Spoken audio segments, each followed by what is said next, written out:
Buenas tardes, que el Señor les bendiga, estimados estudiantes. Bueno, esta es la clase que quiero compartir con ustedes el día de hoy. Como ustedes saben, esta semana nuestro tema de tratar era en los libros de Primera y Segunda de Samuel. Así que voy a compartir con ustedes una breve reseña de cada uno de los libros, más bien del libro, y luego voy a hacer un resumen de cada uno de los contenidos más importantes del mismo. Lógicamente ustedes participaron como tarea en esta semana con la película que les puse dentro de la plataforma. Ahí ustedes pudieron comprobar básicamente cuál es el contenido esencial del libro de Samuel, que es básicamente el inicio de la monarquía. Bien, entonces voy a comenzar. Los libros de Samuel. Los libros de Samuel en realidad forman una sola obra en la Biblia hebrea, ¿no? La división de los libros se remonta a la Septuaginta, que es la versión griega, la cual unió a Samuel y Reyes bajo el nombre de los 4 libros de los reinos o los libros de los reinos. Así era como se denominaban a estos libros en aquel entonces, ¿no? O así fue como se le denominó a estos libros, a los libros de Samuel. ¿Qué podemos decir acerca de su nombre y de su autor? Bueno, nosotros podemos decir en relación a esto que el nombre que recibe el libro de Samuel fue dado por su personaje principal, que en este caso es Samuel. Ahora, él no solamente interactúa en la primera, sino también en la segunda parte. Pero lo más importante es que nosotros podamos comprender que es él quien inaugura la monarquía ungiendo a los 2 primeros reyes, es decir, Samuel y David. Gilis comenta que aunque se registra la muerte de Samuel en primera de Samuel 25:1, su influencia continúa en la vida del rey David, a quien él había ungido. Todo el libro está penetrado por su influencia. Dado que Samuel murió antes de que ocurrieran algunos acontecimientos de estos libros, él no puede haber sido el autor de toda la obra. Así que es muy probable que el final de la obra tuvo que haberla concluido algún otro profeta que tomó escritos de Samuel para completar. Ahora, hay una expresión que dice si Black vino a ser de los reyes de Judá hasta hoy, que está en primera de Samuel 27:6, que esto nos da una clara evidencia de que el libro pudo haber sido escrito o tuvo su origen después de la división del reino. Cabe notar que los eruditos de la alta crítica suponen que los libros de Samuel tal vez sean de origen compuesto, es decir, resultado de una o más redacciones. Les parece que contienen la duplicación de ciertos sucesos, tales como la reprobación de Elí, el rechazo de Saúl y el perdón de la vida de Saúl por parte de David, cuando éste lo pudo hacer, ¿no? Sin embargo, los eruditos conservadores piensan que las supuestas duplicaciones son sucesos separados y las atribuyen a los propósitos del escritor. ¿Qué quiere decir esto? Pues básicamente que se repiten las historias porque había el propósito de hacer hincapié en las mismas. Y esto es lo que constantemente suponen los escritores. Ahora, en cuanto a la relación con el libro de los jueces. La primera parte de primera de Samuel nos cuenta la historia de Elí y Samuel, los últimos jueces de Israel. Se trata de un tiempo crucial de transición, ¿no? El cambio de gobierno de los jueces a la monarquía. Nosotros sabemos bien cómo es esto de aquí, ya lo hemos conversado anteriormente. Los jueces fueron un periodo de muchísima inestabilidad en Israel, ¿no? Y aunque Israel era una confederación de tribus, todas vinculadas por su fe común en Dios, a menudo faltaba unidad entre ellos. Estaban esparcidas por toda Palestina y por su individualismo y su separación, a menudo no se unían para resistir las invasiones de sus enemigos y eran constantemente amenazadas por ellos. Ahora, también el libro de Jueces revela el caos político y social que reinaba con frecuencia. Nosotros podemos escuchar alrededor del libro, cada uno hacía lo que bien le parecía. En primera de Samuel se nos relata cómo los israelitas fueron comprendiendo la necesidad de renunciar a una parte de su libertad para formar una unidad política bajo el liderazgo de un rey. Entonces vemos en segunda de Samuel cómo David extendió el dominio de Israel sobre las naciones vecinas, e Israel llegó a ser la nación más poderosa del Medio Oriente. Entonces, todo esto aquí lo podemos ver en los libros de Primera y de Segunda de Samuel. En cuanto al propósito, la intención principal del autor sagrado fue revelar el establecimiento de la monarquía y narrar la historia de las vidas que tuvieron que ver con ese reino. ¿Quiénes son los autores o quiénes son los participantes más relevantes en todo este asunto del reino? ¿No? Tenemos la historia de Samuel, la historia de Saúl, la historia de David. Ahora, desde el punto de vista profético, se presenta la historia de la nación para demostrar que la fidelidad de Dios siempre tuvo como consecuencia, la infidelidad de Dios, perdón, siempre tuvo como consecuencia el castigo, mientras que la obediencia era premiada con la bendición de Jehová. Nadie quedaría impune al castigo divino si transgredía la ley, fuera del pueblo, sumo sacerdote o el mismo rey. Así que el versículo clave está en 1 Samuel 2:30, que dice 1 Samuel 2:30, yo honraré a los que me honran y a los que me desprecian serán tenidos en poco. Entonces, básicamente este es el propósito del libro de Samuel. La institución de la monarquía, la historia de los personajes más importantes de la misma, que en breve vamos a narrar. ¿Cuál es el tema del libro de Samuel?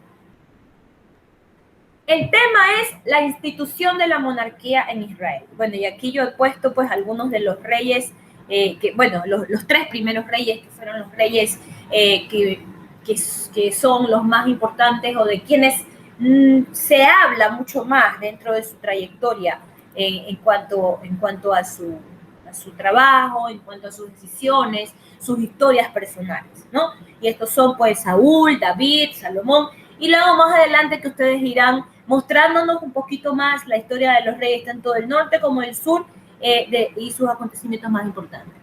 ¿Cuál es la contribución teológica de los libros de Samuel? Es muy importante esta parte. Una de las contribuciones teológicas de mayor significado del Antiguo Testamento está en 2 de Samuel 7, y es la profecía de Nagán. Este promete que David fundaría una dinastía que duraría para siempre. A esto nosotros le llamamos el pacto davídico, y es la base para desarrollar el mesianismo real a través de la Biblia. Y esto lo podemos ver en Primera de Crónicas 17, Salmos 89, Salmos 132, Hechos 2, Hebreos 1. Entonces su contribución teológica es vital, porque esto nos refleja lo que David iba a hacer. Por siempre permanecería ese pacto, esa relación.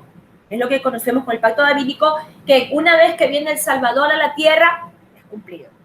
Porque ¿de dónde venía la simiente del Mesías? De David. Hablamos ahora de la cronología. Las fechas de Samuel, Saúl y David son mayormente aproximaciones. Desde la muerte de Salomón en el año 931 a.C. hasta el edicto de Ciro en 538 a.C., es posible determinarlas con más precisión. Es decir, se calcula que el periodo de Samuel entre los años 1045 y 1015 a.C., ya que la batalla de Afec no sucedió antes del 1050. El reinado de Saúl dura aproximadamente de 1030 a 1010 y el de David de 1010 a 970 a.C. Entonces, más o menos en este tiempo se determina que ocurren los acontecimientos. Ahora, la fecha de la escritura, ya nosotros lo dijimos antes, probablemente ocurrió después de la división del reino. Ahora, si nosotros queremos trazar un bosquejo del libro de Samuel, y nos vamos a detener un poco aquí, porque vamos a tocar algunas de las historias concernientes a lo que ocurre dentro del libro de Samuel.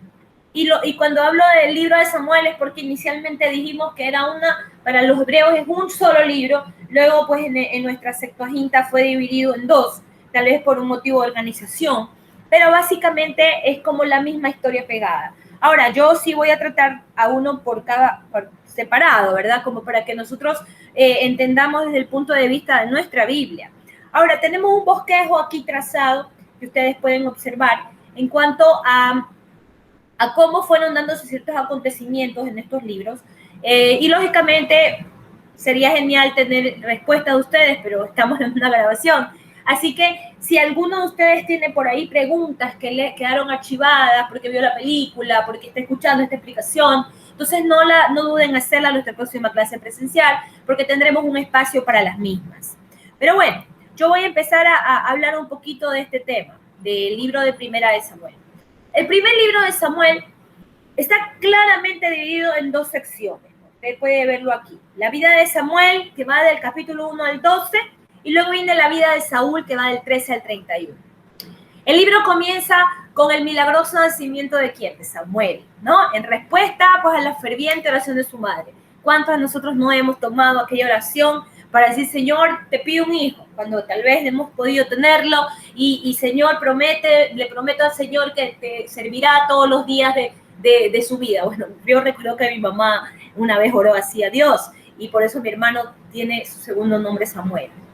Cuando Dios le concede a Ana la bendición de tener un hijo, el niño Samuel nace, ella lo recibe, lo cría, pero ella, luego que lo desteta, ella lo entrega al servicio de Dios, lo entrega al servicio del templo.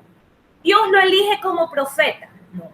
Y la primera profecía del niño, ¿qué fue? Un juicio sobre los sacerdotes corruptos.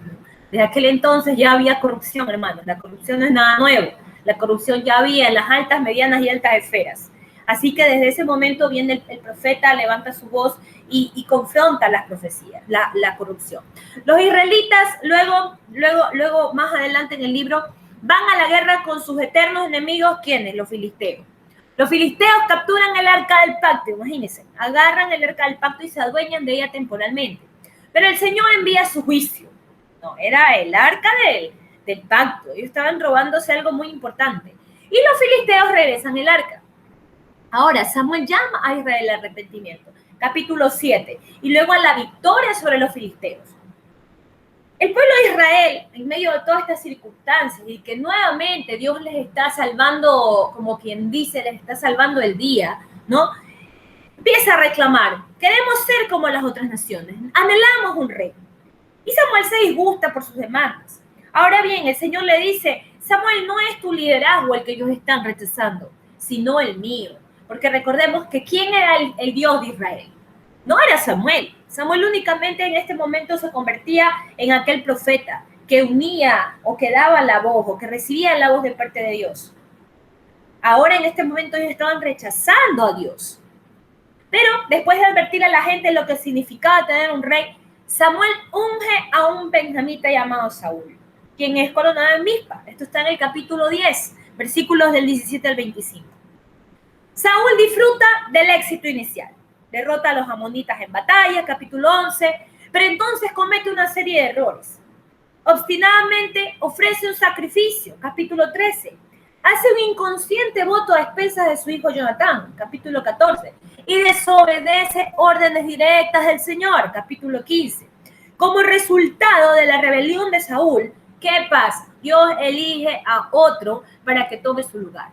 Mientras tanto, Dios retira la bendición de Saúl y un espíritu maligno comienza a atormentarlo, llevándolo hasta la locura. Esto está en el capítulo 16 y sabemos muy bien esta historia.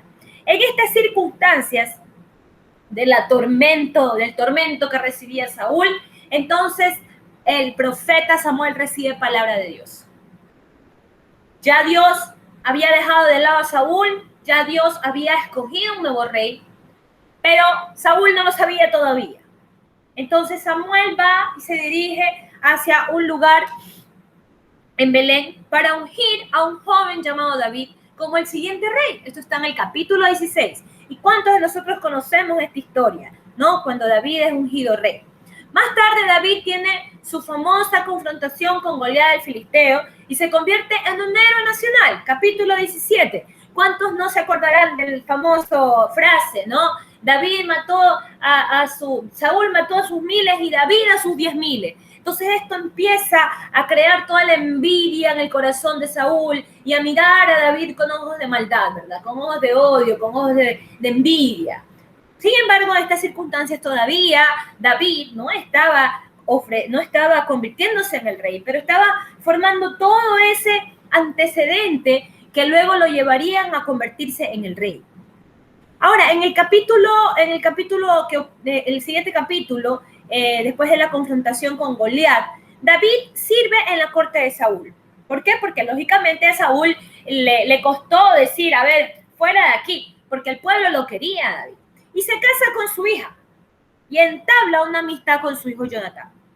Saúl comienza a desarrollar un creciente sentimiento de celos por el éxito y la popularidad de David. ¿Y qué empieza a ocurrir? Saúl empieza a buscar el momento preciso para matarlo, para acabar con su vida. Así que David huye y así se inicia un extraordinario periodo de aventuras, intrigas y romance. Con ayuda sobrenatural, obviamente. Consistentemente David apenas logra evadir la persecución de Saúl, capítulos 19 al 26. Y a través de todo esto, David mantiene su integridad y su amistad con Jonatán. Es impresionante cómo, a pesar de que su padre era el que lo perseguía, Jonatán mantuvo la amistad con David y fue una amistad bastante pura y bastante respetuosa. Ahora, nos adentramos en el segundo libro de Samuel. El segundo libro de Samuel trata del inicio del reinado de David hasta su final. También describe la compra del terreno para la edificación de lo que más tarde sería el primer templo. El segundo libro de Samuel puede estar dividido en dos grandes secciones, según podemos ver. Los triunfos de David, desde el capítulo 1 al capítulo 10, y los problemas de David, del capítulo 11 al capítulo 20. Esta última parte del libro, el capítulo 21 al 24, es un apéndice no cronológico que contiene detalles posteriormente de su reinado.